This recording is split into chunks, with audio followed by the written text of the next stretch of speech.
para ver cuál es la situación de la agricultura de exportación en México y la agricultura intensiva en mano de obra en Estados Unidos los últimos 5 o 6 años.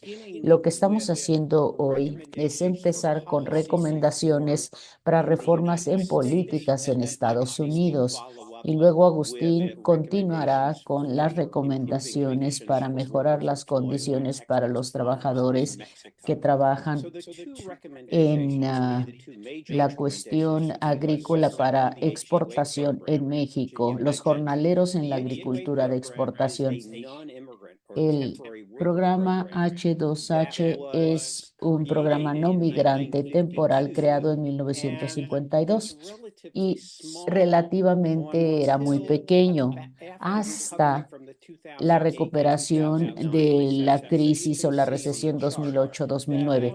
En la gráfica pueden ustedes ver que no fue sino hasta 2013, 2014, cuando nunca certificamos más de 100,000 empleos en Estados Unidos para que fueran allí ocupados por trabajadores bajo este arreglo H2H. Entonces ustedes pueden ver el contexto H2A.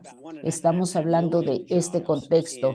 Tenemos aquí más de 100 millones de empleos. Aquí tenemos los trabajadores H2A, un promedio de 6 meses, es decir, una sexta parte del empleo promedio en Estados Unidos bajo H2A. Bien, conocemos que está creciendo el programa, 92% son mexicanos en este H2A. El programa se concentra en 5 estados. Los trabajadores H2A, Florida, Georgia, Carolina del Norte, California y Washington. Ahora veamos qué está atrás de todo esto. ¿Cuál es la respuesta agrícola? ¿Qué podemos hacer para mejorar las cosas?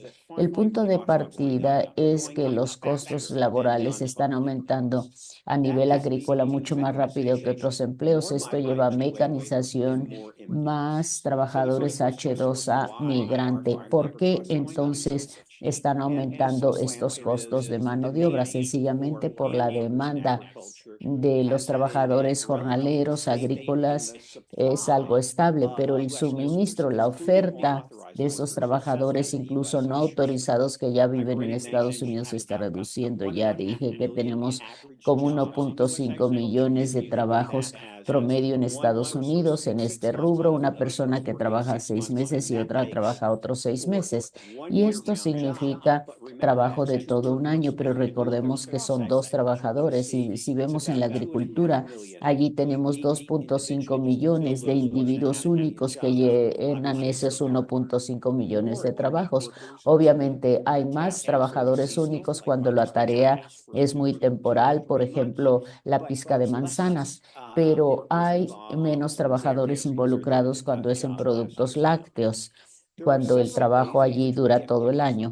Allí tenemos entonces trabajadores agrícolas y lo más importante, tenemos entonces el trabajo directo a través de los arreglos directos de contratación, pero 40% de todos los trabajadores en Estados Unidos que trabajan en estas granjas son por contratistas de mano de obra. California 60%, el programa H2A, perdón, es 50%. Estamos haciendo recomendaciones para H2A y también para otros servicios agrícolas a través de contratistas que llevan a trabajadores a los ranchos a trabajar. 2.5 de trabajadores, 2 millones en México, 80%, 1.7 millones de esos trabajadores nacidos en México están en Estados Unidos, la mitad no autorizada y están en la edad de 40 años. Los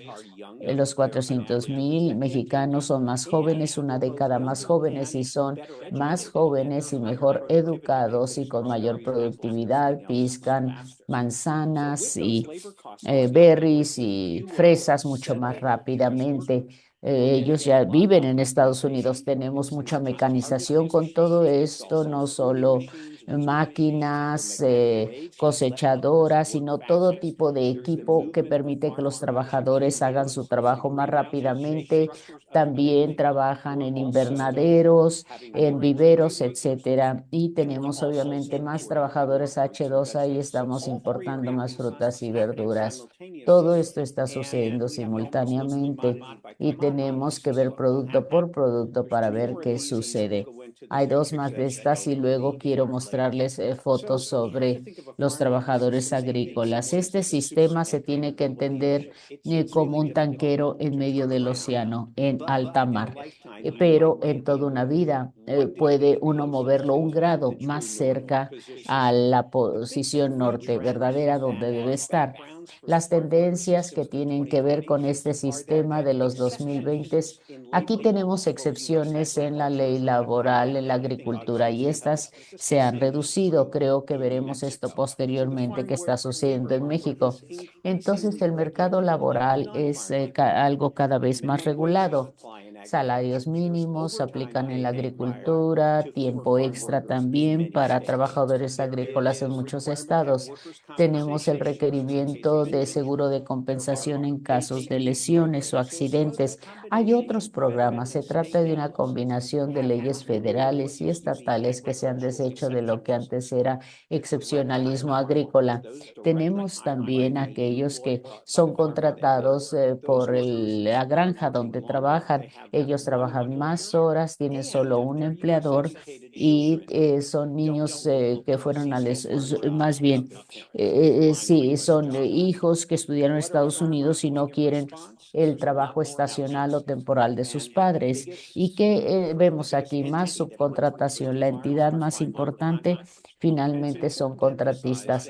Es importante enfatizar que estos contratistas tienen mala reputación, pero en la práctica se encuentran entre los mejores y los peores empleadores agrícolas. Muchos de ellos son peores, los peores, pero también es importante decir que también son de los mejores. Estos contratistas pueden ser ganar-ganar, porque después de todo el contratista agrícola junta a cuadrillas de trabajadores temporales, los llevan a X rancho o granja a trabajar, pero pueden absorber también riesgos para violaciones en la ley laboral, que son violaciones muy comunes, que afectan a trabajadores no autorizados. Entonces, el riesgo usualmente es lo que cubre el contratista agrícola laboral. ¿Cómo regulamos entonces? Es decir, ¿cómo regulamos estos contratistas agrícolas laborales? ¿Cómo protegemos a los trabajadores H2A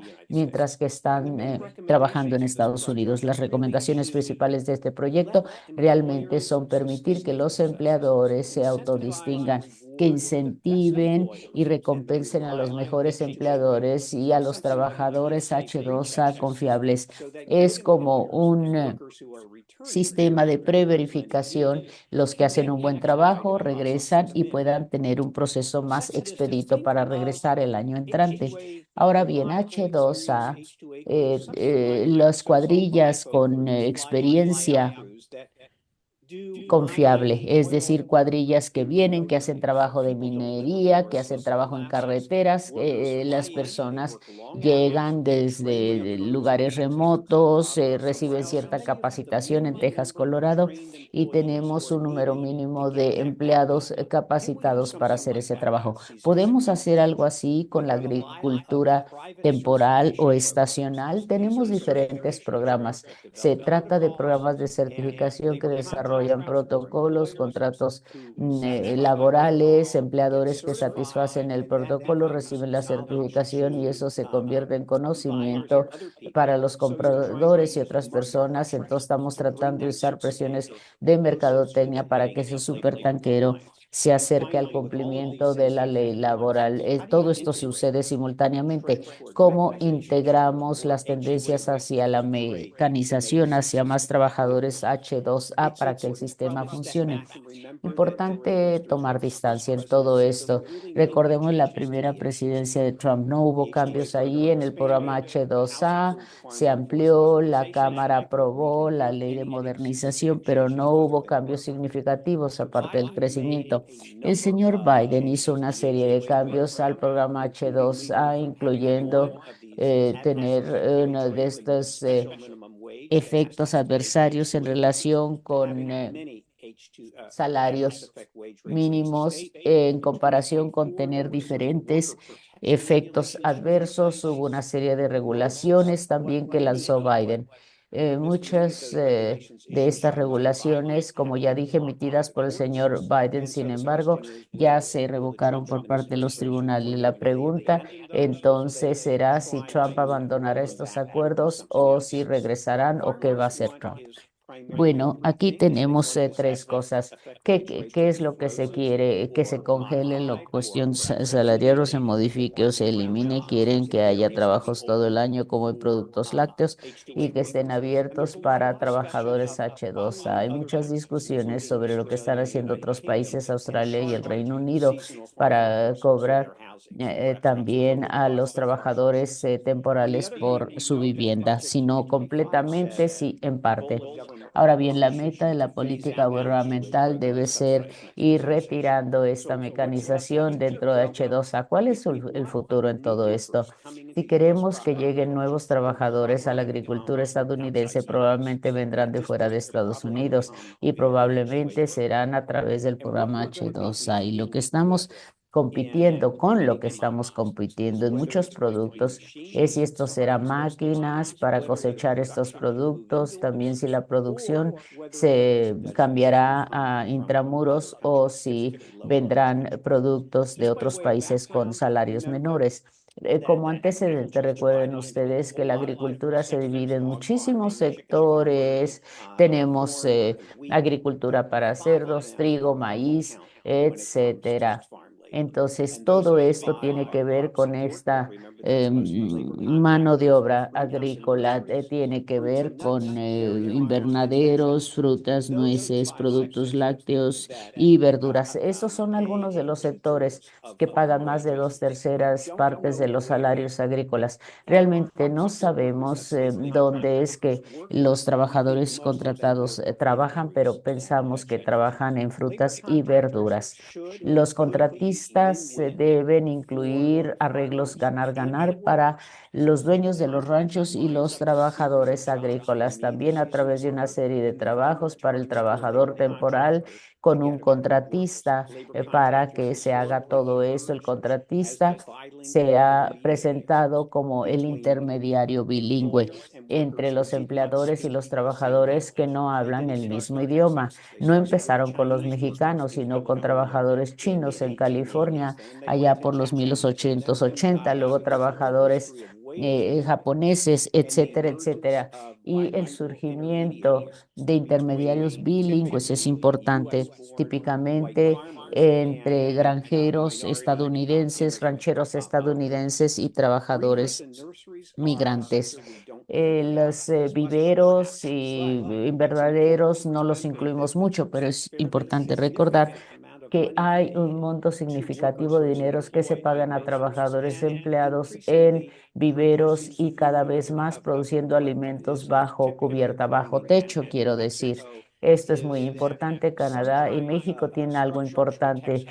Algún tipo de estructura protege la producción orgánica, las plantas y hace que el trabajo agrícola sea algo así más como trabajo en una fábrica, porque hay una entrada y salida controlada con más dispositivos electrónicos y tecnología. Los cultivos que manejan estos trabajadores es manzanas, uvas, fresas y todos tipos de berries. Y otras también no cítricos, como por ejemplo duraznos y nectarinas.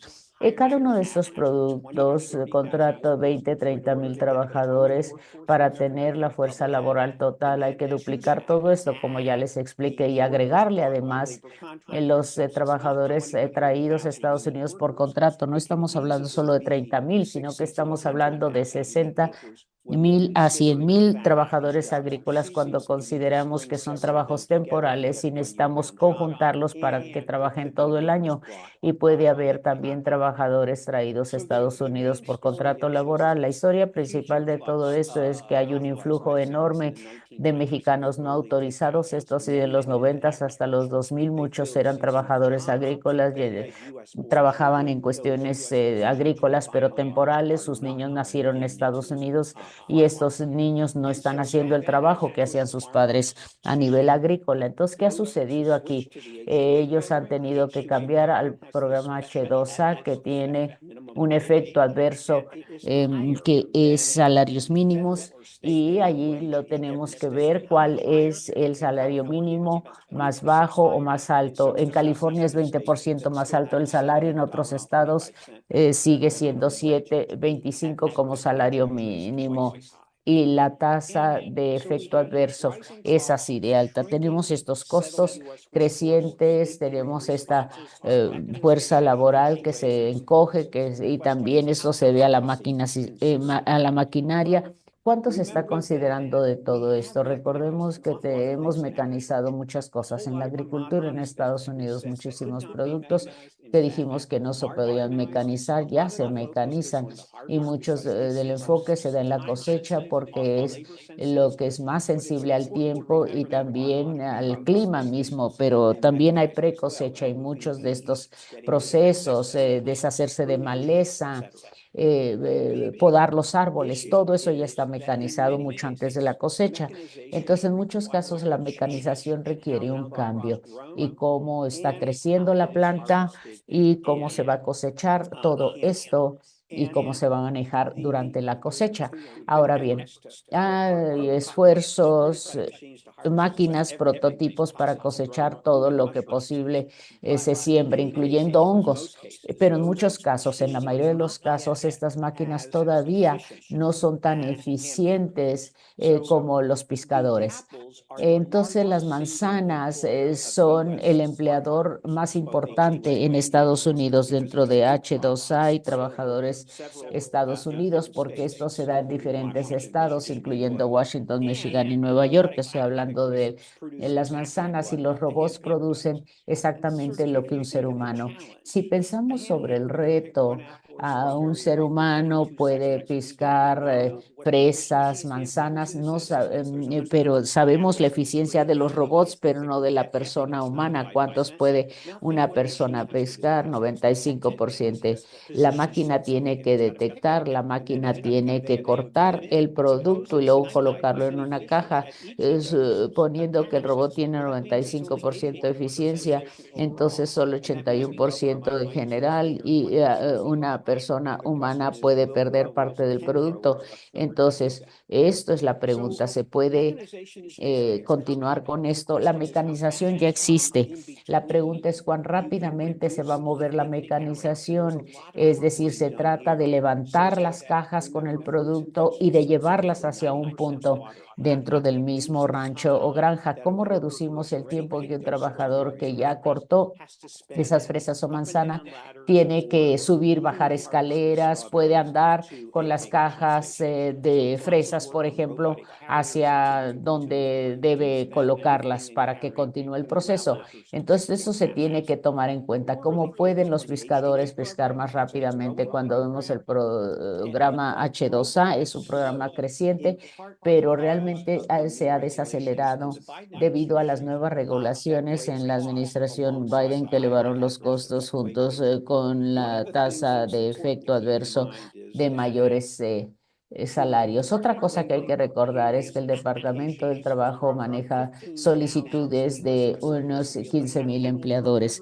Tenemos más de 100,000 empleadores estadounidenses agrícolas registrados con el seguro, que deben estar registrados. Uno de 6 solicitan H2A. Sin embargo, si vemos cuidadosamente, vemos que casi 70% de los empleadores solicitan menos de 10 trabajos, y colectivamente es menos de 10% de todos los empleos. Por tanto, casi todas las veces el gobierno está enfrentando empleadores que están recibiendo certificación para pocos trabajos, pero hay 300 empleadores grandes, y cada uno tiene más de 500 certificaciones, equivalen a una tercera parte.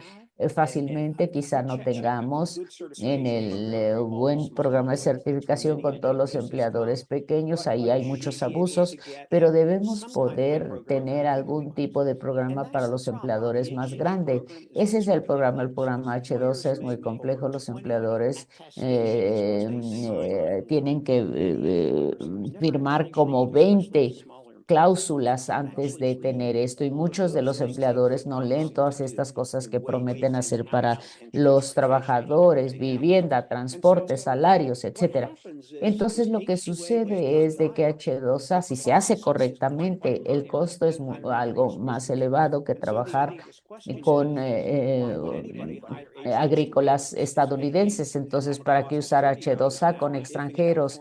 Y que, bueno, en California un estadounidense se le paga $20. Bueno, sí, los trabajadores H2A tienen mayor productividad, tienen también un seguro, no pueden irse a trabajar y tampoco hay impuesto de seguridad social.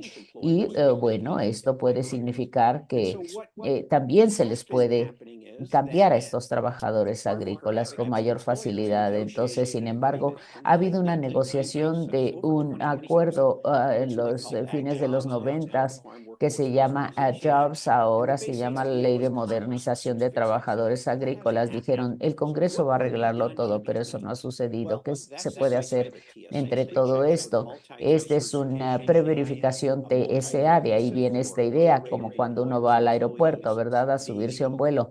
Ahí en este caso la idea es que cuando lleguen las cuadrillas a trabajar, vengan con un paquete completo, es decir, tratamos de que haya menos y reclutadores más grandes, porque entonces tengo yo que cubrir todo el proceso si soy un reclutador. Si hay una entidad, una asociación laboral que puede tener un sistema de cumplimiento privado para lograr economías de escala en el reclutamiento de trabajadores, asegurándome de que se cumpla con la ley. ¿Por qué entonces no se hace así? Para permitir que los empleadores y trabajadores certifiquen que son buenos en lo que hacen, tener para ellos el procedimiento y así tener la certificación. Pero hay una tercera opción, es decir, importaciones de nuestras frutas y también verduras, que es lo que importamos para consumir en Estados Unidos. México es la fuente principal. La razón es el clima. No producimos plátanos como en otros países que sí producen esto y otros productos tropicales con menos costos laborales, y la idea de que en México, Perú y en otros lugares muchos de los productos se producen bajo algún tipo de agricultura controlada, alguna infraestructura que protege estos productos. En México, las tres exportaciones son tomates, aguacates y berries. El crecimiento ha sido en berries, típicamente son productos de lujo consumidos por personas de mayores ingresos en Estados Unidos. Y también la participación que se importa, como por ejemplo berries rojas, está creciendo. Por tanto, México obviamente, como vamos a escuchar, tiene granjas que se especializan en la producción de frutas y verduras, no para México, sino para estadounidenses. Ellos cumplen con las normas de seguridad de empaque de Estados Unidos y de todo esto. Cuando vemos lo que se está sembrando en México, más de mitad del brócoli, de los pepinos, no se consumen en México, se importan o se exportan de México a Estados Unidos. Y bueno, aunque México consume muchos aguacates y tomates, una gran parte de la producción de estos productos se exporta a Estados Unidos. Quisiera concluir diciendo que Estados Unidos no está solo al estar buscando respuestas en relación con cómo mejorar los programas de trabajadores agrícolas temporales. Cada país más rico que su vecino tiene este tipo de programas, incluyendo México, y tiene un programa para guatemaltecos en la parte sur del país, o Costa Rica tiene un programa para Nicaragua, Argentina tiene un programa para Bolivia. Entonces, en todo el mundo hay este tipo de programas. En Malasia trabajan personas de Bangladesh, etcétera, etcétera. El Reino Unido tiene programas, Australia, Nueva Zelanda tienen, Alemania, todos los países tienen estos programas, pero lo que hay que recordar es que los países están tratando de ver cómo es la mejor manera de dar las oportunidades para trabajadores de bajos salarios para que ocupen trabajos que nadie más ocupa, pero asegurarse que haya cumplimiento laboral en un sistema muy complejo. Los dejo con la última palabra. Si comen un tomate fresco y ya sea que lo hayan sembrado en México, Canadá o Estados Unidos, hay una alta probabilidad de que ese tomate, 99% de probabilidad de que ese tomate fue pescado por un trabajador agrícola extranjero.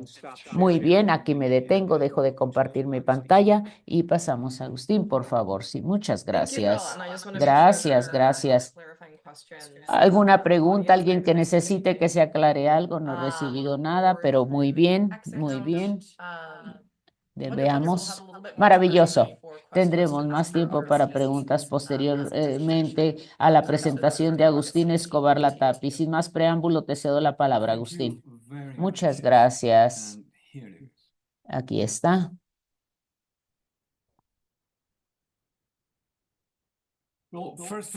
En primer lugar, quiero agradecer al Wilson Center por permitirnos hacer este trabajo ya bastantes años. Ha sido trabajo fascinante. Muchas gracias. Quiero agradecerle también a la fuerza de trabajo que especialmente ha sido comprometida, ha estado muy comprometida para desarrollar las recomendaciones que mencionaré posteriormente y por supuesto gracias a todos que estén asistiendo a este webinario.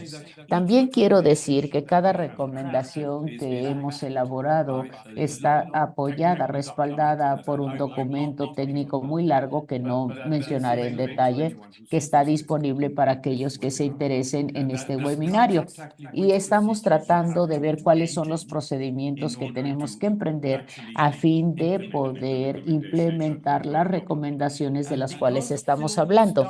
Y puesto que Phil ya empezó a hablar de números y cifras, mi presentación realmente no tiene el número total de trabajadores agrícolas en México, pero les quiero contar al respecto de acuerdo con el censo 2020. En México tenemos 2.28 agrícolas asalariados en México. El número total es mucho más grande. Hay muchos que no son asalariados, pero los asalariados en 2020, 2.3 millones. Y estamos hablando 2.6, 2.7 millones en 2025. Otra encuesta que le pregunta a las personas qué tipo de trabajo ha usted hecho en los últimos 3 meses, encuentra que 3.7 millones de mexicanos han participado en algún tipo, al menos un día de trabajo agrícola en los últimos 3 meses. Como pueden ver, es una población mucho más grande que incluye solamente estos estados. El número total de personas que han hecho algo de trabajo agrícola es más grande que el número total de empleos.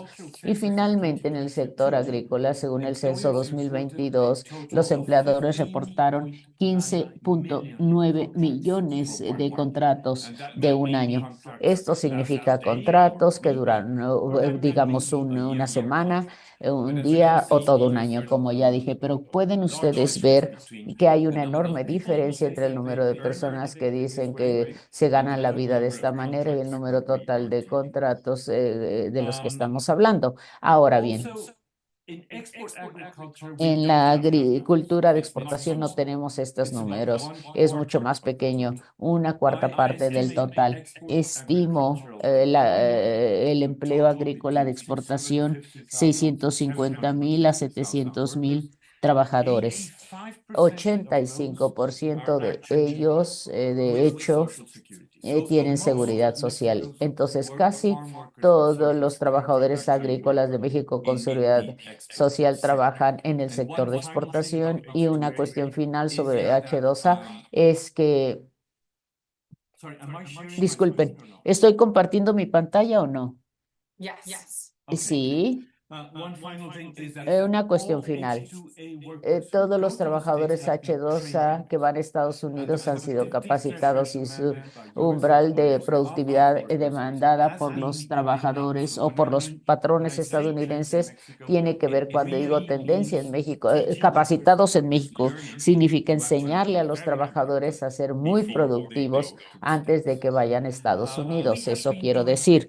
Hemos estado haciendo este tipo de trabajo muchísimo muchísimo tiempo, específicamente este tipo desde 2017 con trabajadores agrícolas, damos servicios para el empleo agrícola y estos temas se han convertido cada vez más cruciales hoy para México y Estados Unidos dentro de sus relaciones también.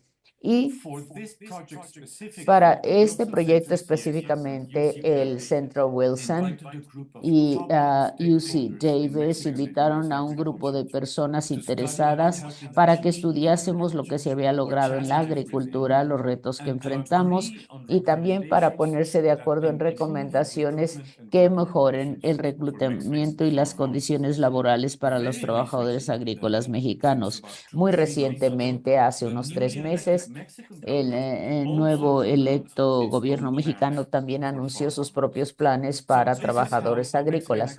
Así es como la agricultura mexicana y el empleo agrícola de México ha evolucionado. Número uno, es decir, la agricultura mexicana ha sido muy exitosa, específicamente la agricultura de exportación ha sido extremadamente exitosa. Asimismo, los trabajos dignos o decentes han aumentado sorprendentemente, aunque solamente un cuarto del total de los trabajos agrícolas, no más de eso, una cuarta de todos aquellos trabajos en la agricultura que equivalen bastante a los trabajos de exportación. La pobreza extrema en las áreas de exportación ha caído de manera muy significativa, pero a partir de 2020 el crecimiento del trabajo formal se detuvo y en 2023 claramente cae. Entonces, sí hay un reto y queremos ver cómo podemos mejorar la situación. Aquí tienen ustedes exportaciones mexicanas a Estados Unidos en los últimos 25 años y como pueden ver, el ritmo de las exportaciones mexicanas a Estados Unidos. Estoy hablando de exportaciones agrícolas que se aceleraron después del 2008. Por ende, hay un crecimiento bastante rápido de las exportaciones mexicanas y un crecimiento más lento de productos estadounidenses a México. Por ende, hay un superávit en relación con productos agrícolas entre México y Estados Unidos. Pero ¿hay beneficios? Sí, creo que los hay. Tenemos aquí un creciente comercio, una integración creciente que han significado mayor estabilidad para los mercados de alimentarios y también el cambio climático tiene un impacto en todo esto. Esto ha facilitado entonces una localización cercana y amigable o amistosa, el shoring, este tipo de localización en comparación con lo que se puede importar de otros países. Esto nos ha dado utilidades sustanciales a inversionistas de Estados Unidos, México y de muchos otros países que han invertido en México y también ha mejorado la seguridad alimentaria de Norteamérica. Esto es importante. La oferta y demanda, la oferta ha estado ahí más bien para los estadounidenses y los norteamericanos en general y finalmente ha logrado ganancias sustanciales para los trabajadores mismos. La agricultura debe decirse esto claramente, ha sido el peor sector para trabajar en México. Para los mexicanos, en 2010, solo 8% de los trabajadores agrícolas tenían seguridad social. Por tanto, históricamente, la agricultura ha sido el peor sector para los trabajadores mexicanos. Esto creció a 26% del total en 2023. Por tanto, los trabajadores formales crecieron rápidamente en la agricultura mexicana. Aquí tenemos una gráfica que muestra el desempeño reciente de trabajos con seguridad social, que digo trabajos decentes o dignos en el sector primario mexicano, agricultura, cuestiones forestales y también trabajo en los ranchos y también ganadería. Tenemos un crecimiento 2020-2021, pero en 2022 y 2023 la tasa de trabajos decentes en el sector primario de México tiene una caída. Entonces sí se ha estancado, los trabajos decentes o dignos se han estagnado. ¿Por qué hay este estancamiento? El costo mismo, 32.8%. Cuando empleas formalmente a un trabajador, 32.8% de lo que se pagaba para el Instituto Mexicano del Seguro Social y el Infonavit. y estos son los dos institutos, y los empleadores estiman que hay otro 35% en otros costos. Hay muy pocos incentivos para los trabajadores, es decir, para estar en trabajo con seguridad social. Las clínicas están saturadas, especialmente en áreas rurales. No hay atención para los niños, no hay cuidado de los niños en áreas rurales especialmente. Y hay procedimientos o trámites largos y complejos para, por ejemplo, ausentarse por razones de maternidad.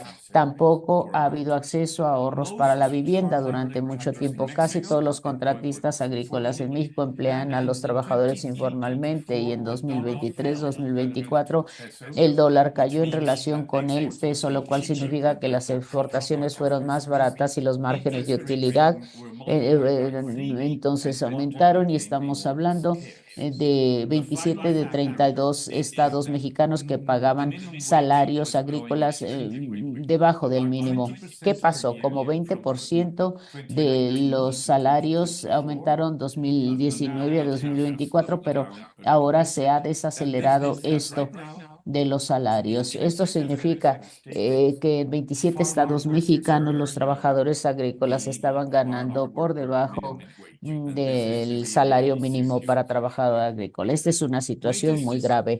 Los salarios, a pesar de todo esto, han seguido aumentando. Tenemos los salarios mínimos nominales que han aumentado 181% en 6 años. Los salarios reales están aumentando de la manera más rápida en la agricultura que en cualquier otro sector, y también en los estados exportadores los trabajos reales aumentan más rápidamente, ya sea empleo formal en estos estados o empleo informal están aumentando más rápidamente en esos estados. En 2023 los salarios reales agrícolas siguieron aumentando a pesar del hecho, tal como ya lo dije, que hubo poco crecimiento en trabajos decentes o dignos.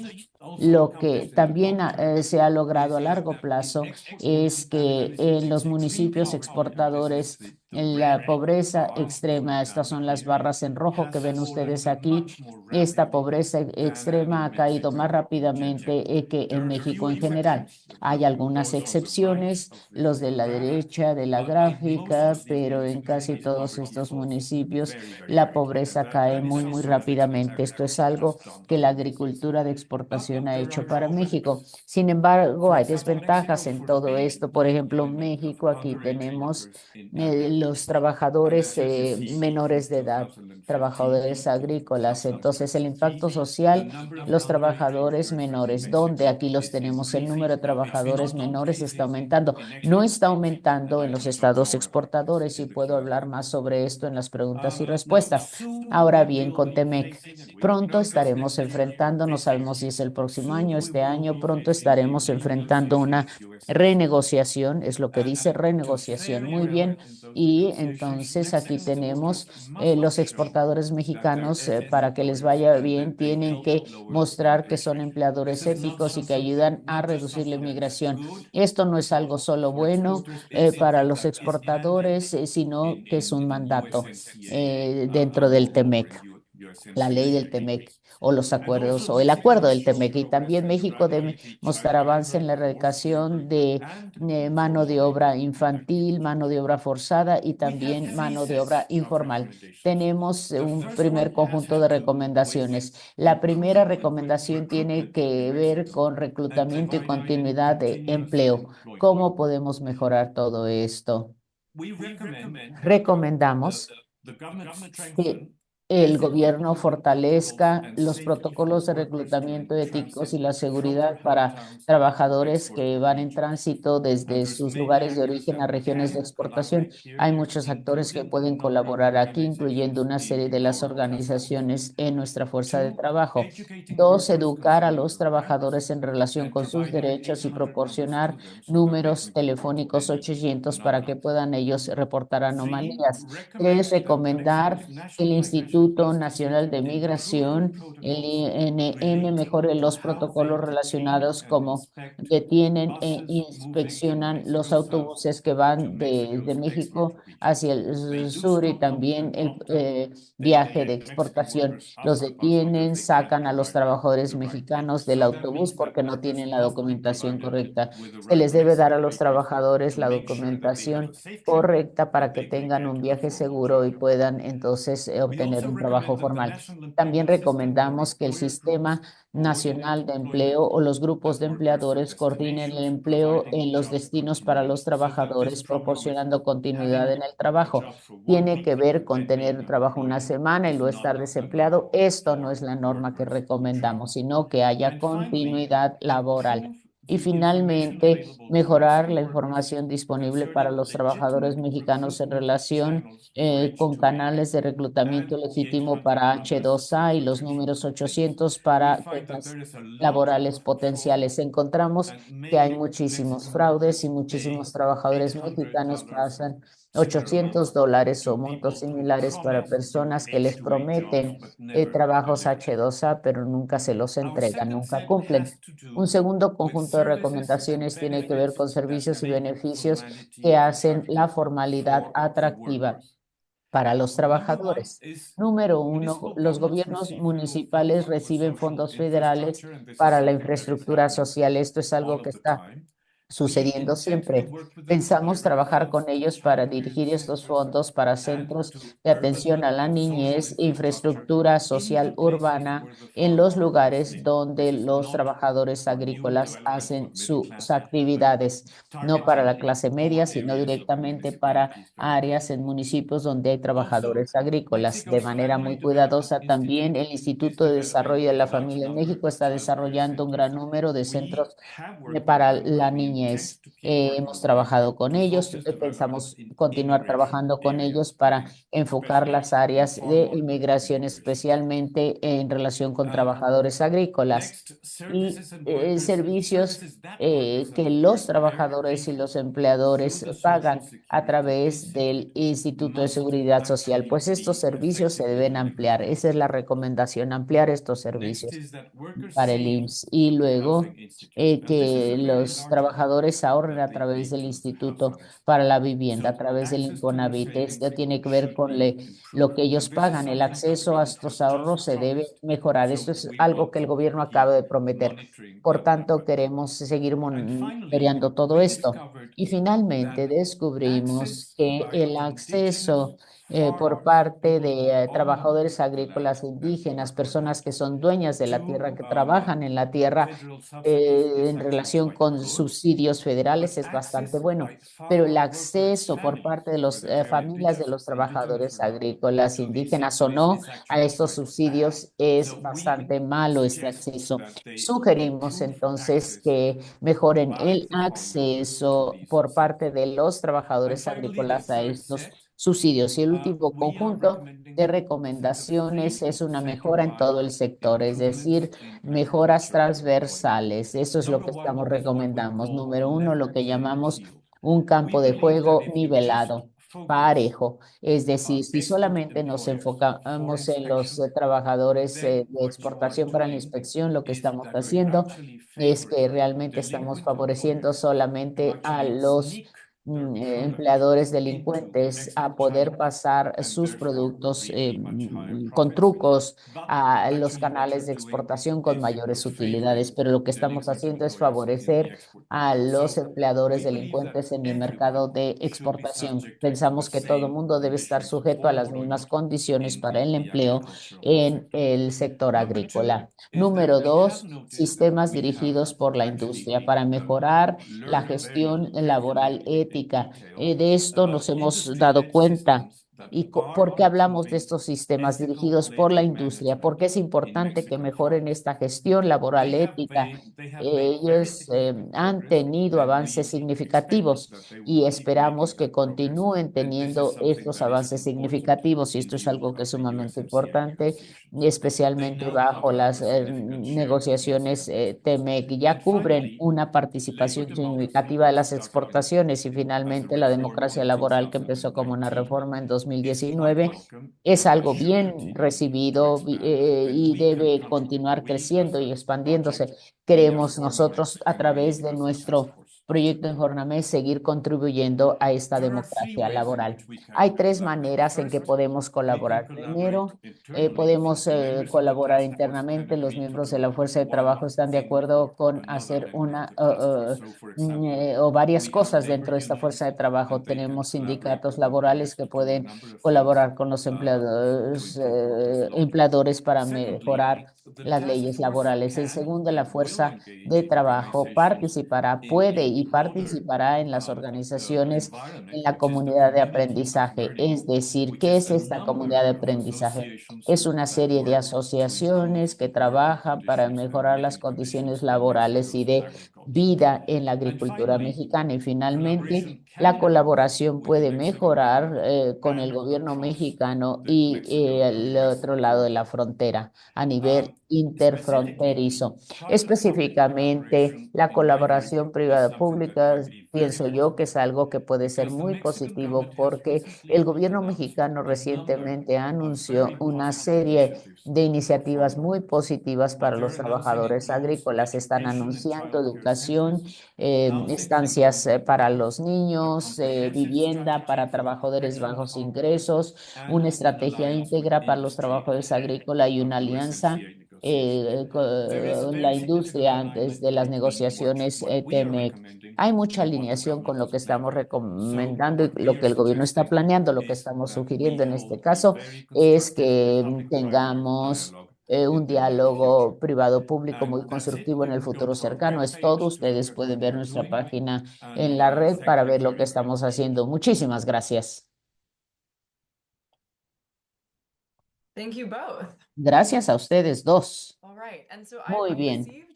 He recibido una pregunta de la Universidad de Maryland. Su pregunta es sobre la idea de dependencia de mecanismos de cumplimiento privados. Esta persona dice que no ve que hay mucho apoyo en esto, en estudios académicos. Por lo tanto, dice que quizá el único que tiene un récord sobre esto es la coalición de sistema de trabajadores de frutas, un sistema justo que tiene que ver con una ONG. Agustín, ¿cómo respondemos a este tipo de esto que está diciendo la persona que pregunta? Tú hablas de la alianza público-privada. ¿Cómo podemos? Sí, bueno, quisiera empezar diciendo aquí. Estamos hablando de programas de comercio justo, es lo que la persona pregunta, ¿cómo podemos desarrollar los protocolos para este fin? Y también cómo certificamos a los proveedores cuando no están cumpliendo, cuando están en incumplimiento. Esto mejora las condiciones a través del tiempo. Hay mucha literatura académica al respecto.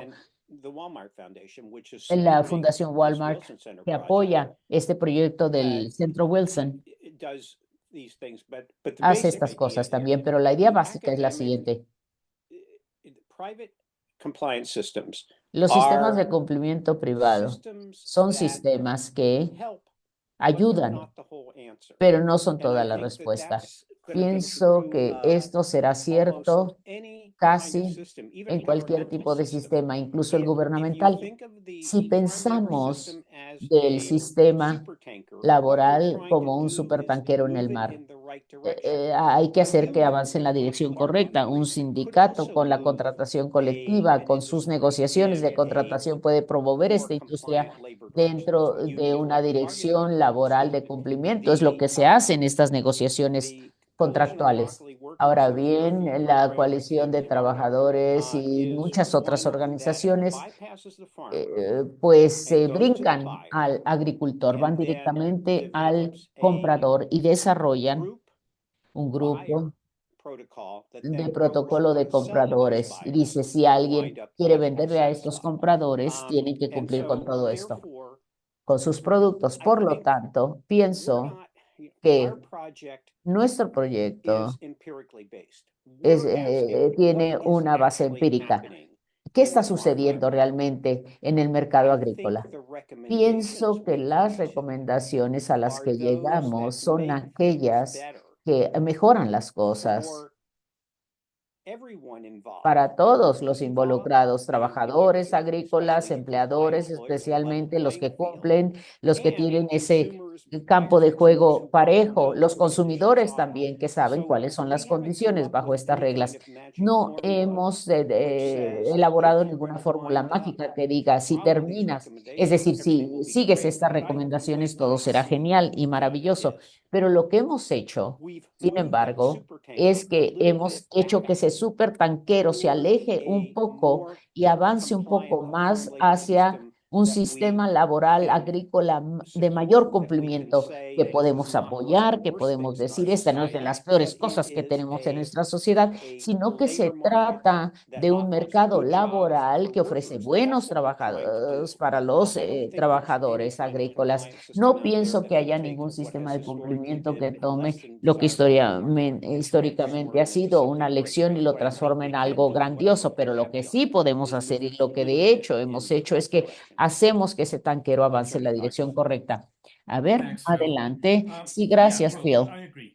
Estoy de acuerdo. Por favor, vean cuidadosamente. Tenemos 8 recomendaciones y solo una reconoce el avance hecho por el sector privado en relación con esto, pero no estamos recomendando que el sector privado participe solo en garantizar que esto suceda. Pensamos que hay nuevas iniciativas que todavía no se han evaluado a nivel de todo el sector y esto se debe en parte porque no han llegado a su potencial pleno. Pero si vemos la seguridad alimentaria que Phil ya mencionó, frecuentemente nos recuerda de ella, se trata de un modelo muy exitoso. Esto es no solo privado, necesitamos entonces verlo todo esto para analizar las verduras libres de plagas, de sustancias químicas nocivas, etcétera. Lo que es totalmente privado. Esto ha funcionado muy exitosamente, a mí me parece. Ahora, probablemente debería decirles que el 31 de enero los jefes del IMSS en México, es decir, la Secretaría del Trabajo y de Agricultura, anunciaron una alianza para asegurarse de que implementen 100% de cumplimiento de regulaciones laborales en las granjas y los ranchos mexicanos. Ahora bien, esto es algo con lo que estamos totalmente alineados, es una iniciativa gubernamental, pero hemos estado trabajando, más bien hablando con el gobierno muchos años en relación con esto que llamamos este campo parejo.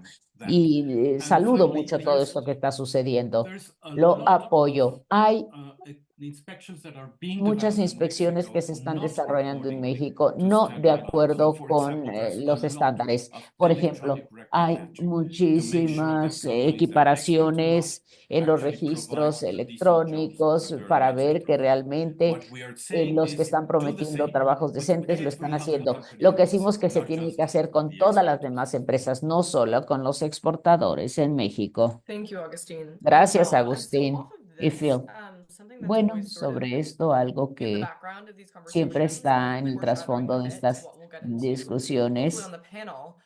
Espero que esto surja en el panel, pero la cuestión de la escala, a eso me refiero, de todas estas diferentes regulaciones en Estados Unidos. Hay también una carga burocrática que se coloca sobre los dueños de las granjas o de los trabajos agrícolas y deben cumplir con estos. Me pregunto si algunas de estas recomendaciones colocarán más carga en estos campos pequeños o pequeños propietarios del campo para que puedan cumplir con todas estas implicaciones que Phil ya bosquejó.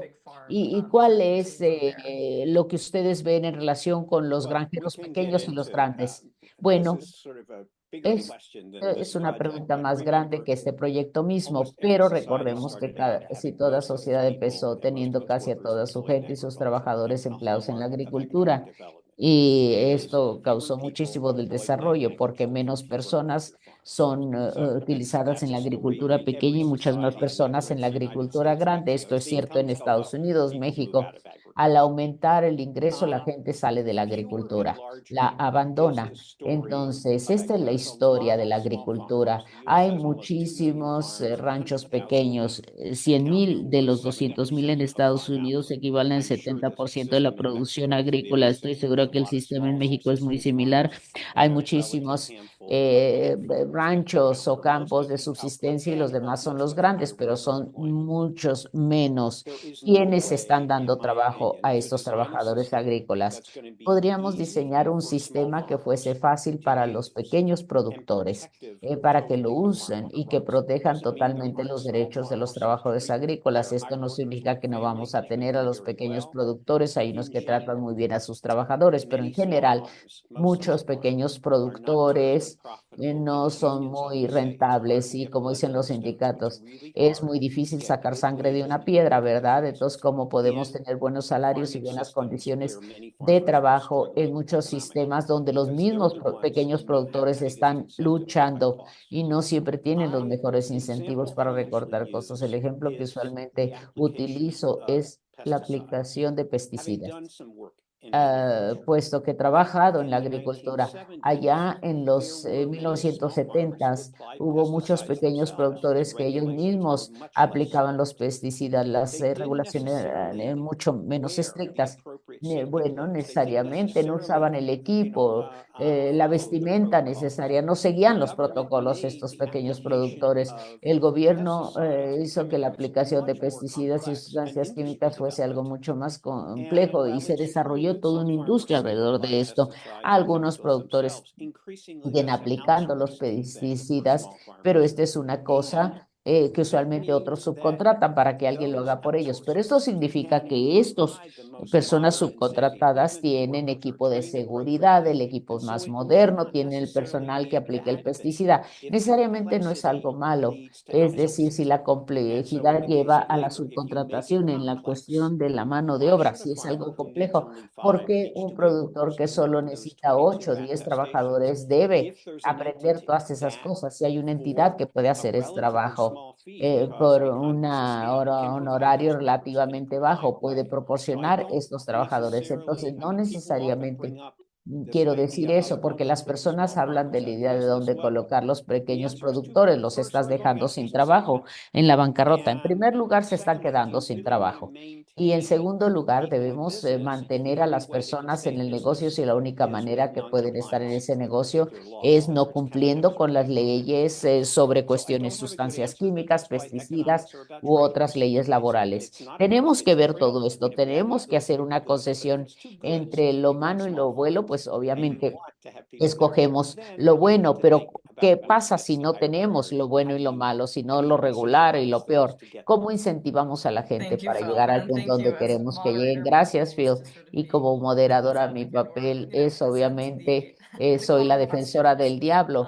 Presento And las not just of myself. preguntas Okay, Steve, comunes. Muy bien. yeah, I'd like to Y ask you the same in Agustín. terms of Lo scalability and the mismo te size of farms, but pregunto I think en la also what I'd like escalabilidad y was el to talk about tamaño de los Mexico productores. and Cuando informality hablamos as de well, México, tú and the hablas del trabajo informality and how informal, it's not a monolith as it informalidad is here laboral. regionally. You have Es algo provinces in the south versus regionalmente the en north. So México. how do Tenemos you think varias about your diferencias entre el regulations norte y el sur against de your kind of México. ¿Qué puedes uneven decir states as al well? respecto en Yeah, este exactly. Well, paisaje actually, tan I try to inequitativo y clarify that disparejo? in Quiero Mexico we aclarar que have en a México slightly different tenemos trend una than tendencia what you ligeramente see in the diferente US. de lo que vemos en Although Estados the Unidos, jobs in Mexican aunque agriculture los definitely from trabajos agrícolas en 1930 México sí to about cayeron de 1930 a 1990 to 2000 because of 1990 al urbanization, año 2000 debido a industrialization, la development of urbanización, services. But industrialización y el actually, for aumento the de past 15 servicios, years, pero los agricultural últimos 15 jobs have años been los growing, trabajos and agrícolas han estado agricultural creciendo. waged Y jobs have también been los growing trabajos faster asalariados than agrícolas han any other crecido jobs más of agriculture. rápidamente que For cualquier otro example, trabajo en women la have been agricultura. moving Por ejemplo, from las mujeres unpaid han estado agricultural work pasando to de paid trabajo agrícola agricultural sin work, remuneración a which, trabajo if con provided remuneración, with a también decent trabajo job, agrícola. actually means Es un that the trabajo family is decente que living much better significa off. que sus familias están en mejores condiciones. Estas son algunas tendencias que estamos viendo en México. Y finalmente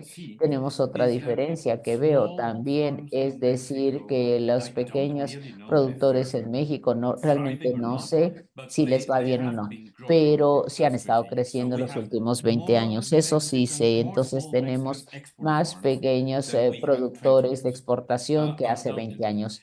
Eso sin duda. Y también vemos una red de proveedores de servicios, pequeños proveedores de servicios, de productos orgánicos, por ejemplo, sin pesticidas y fertilizantes, muchos asesores que están trabajando en nivelar la calidad del suelo, de la tierra. Entonces, sí hay pequeñas empresas en México hoy por hoy que sirven al mercado de exportación agrícola. Sí, claro. Y sí hay unos grandes exportadores que controlan quizá, no sé, 30, 40% de los productos. En algunas frutas, verduras, por ejemplo, podría mencionar sus nombres, pero dije que no. Lo haré.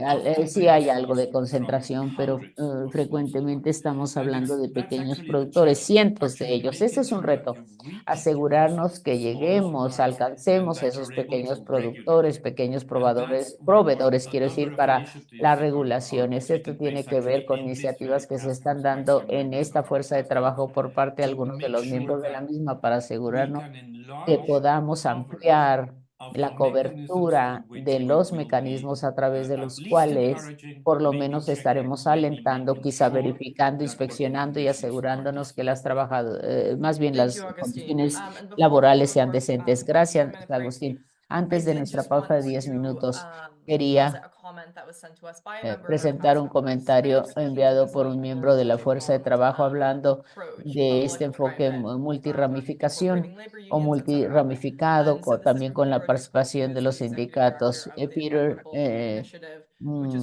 director ejecutivo de Equitable Food Initiative, es quien hace esta pregunta. Y bueno, estamos hablando de un mecanismo de implementación del sector privado, lo que él está mencionando.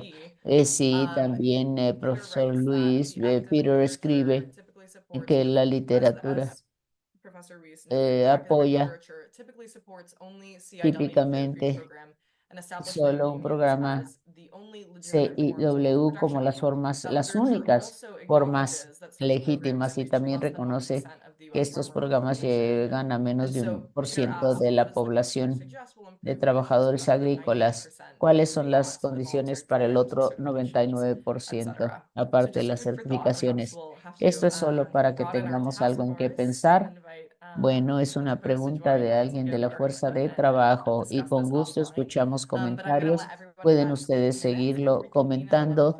Tendremos 8 minutos. A las 11:15 tendremos a nuestros otros dos participantes, quiero decir, Darcy Vetter y Laura Ann Minkoff. Nos vemos en 8 minutos. Gracias.